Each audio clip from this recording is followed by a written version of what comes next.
Molly Ammonds. I walked along a dusty road under the blazing sun. In the shade of a willow tree, a Negro man was seated with his legs drawn up and his arms crossed upon his knees. His head rested face downward upon his arms, as he had the aspect of one in deep slumber. Beside him, munching on a few straggly weeds, a cantankerous mule took little notice of his surroundings. "Can you tell me where Aunt Molly Ammonds lives?" I asked in a loud voice. The Negro stirred slowly, finally raising his head and displaying 3 rabbit teeth. He accompanied his answer with a slight gesture of his hand. "Yes, sir. Dar her house right across the road, the house with the climbing rose on it." "Thank you," I said. "Yes, sir," was the drawled response, and the Negro quickly resumed his former posture.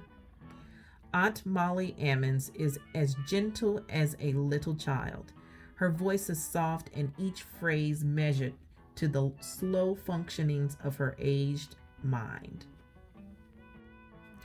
"Honey," she said, "you ain't gonna believe this, but I is the mammy of 30 chillins. Jesus got 'em counted, and so is me.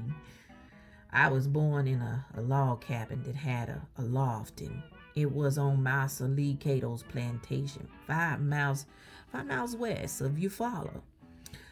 My pappy's name was Toby Cato, and my mammy's was Sophia. Now, I had one sister, Martha, and 2 brothers, Bong and Toad.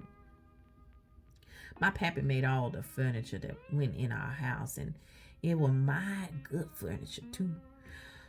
Us used to cook on the fireplace, and us would cook ash cakes. They was made out in meal, water, and a little pinch of lard. On Sundays, they was made out of flour, buttermilk, and lard. Mammy would rake all the ashes out the fireplace, then cover the cake with the hot ashes and let it cool till it was done."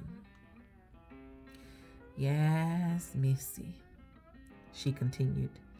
"I recollects that I was about 12 or 14 when they surrender come, 'cause a little out of that I met Pastor Ammonds. We walked over to Georgetown, and it was the first time I ever had shoes, and I got them from old Massa. I remembers that I married in a striped calico dress." "Aunt Molly," I said, "you're getting a little ahead of your story. Tell me something about your plantation life before the war."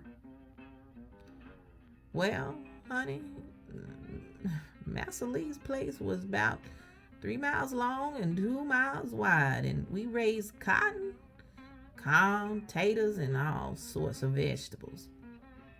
We had a mean overseer that always wanted to whoop us, but Massa wouldn't allow no whooping. Sometimes the Massa would ride over the place on a horse, and when he come up on the overseer, fussing at a nigger, Massa say, 'Don't talk rough to that nigger when he doing the best he can.' My pappy had a little garden of his own back of his cabin, and he raised some chickens for us to eat, and we had eggs nearly every morning. The only work I done on the plantation was to nurse some little niggers when their mama and pappy was in the fields, torn hard. Now, sir, I ain't never see no slave in chains. Master Lee was a good man. He had a church built called the Brush House that had a floor and some seats and a top made out in pine boughs. And Master's pa, Mr. Cato, would preach every Sunday. We sung songs like I heard the voice of Jesus say, and I's gone to die no more.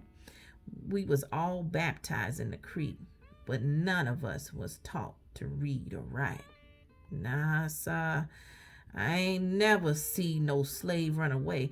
Us was treated fine. Our folks was quality.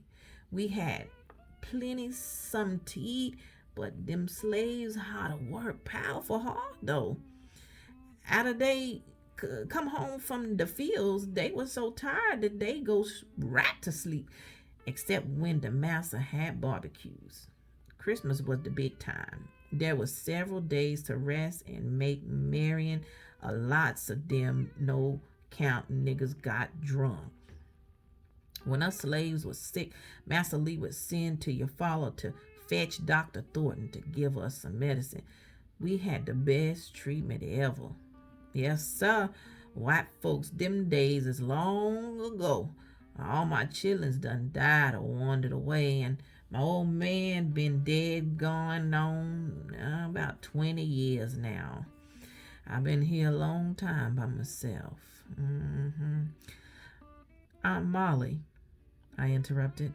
There's one thing I've always been wanting to ask one of you ex slaves, and that is what you thought of people like Abraham Lincoln, Jefferson Davis, and Booker T. Washington. A puzzled expression came of the face of the old Negro. White folks, she said after a moment's deliberation. I don't believe I believes I is had the pleasure of meeting them gentlemen.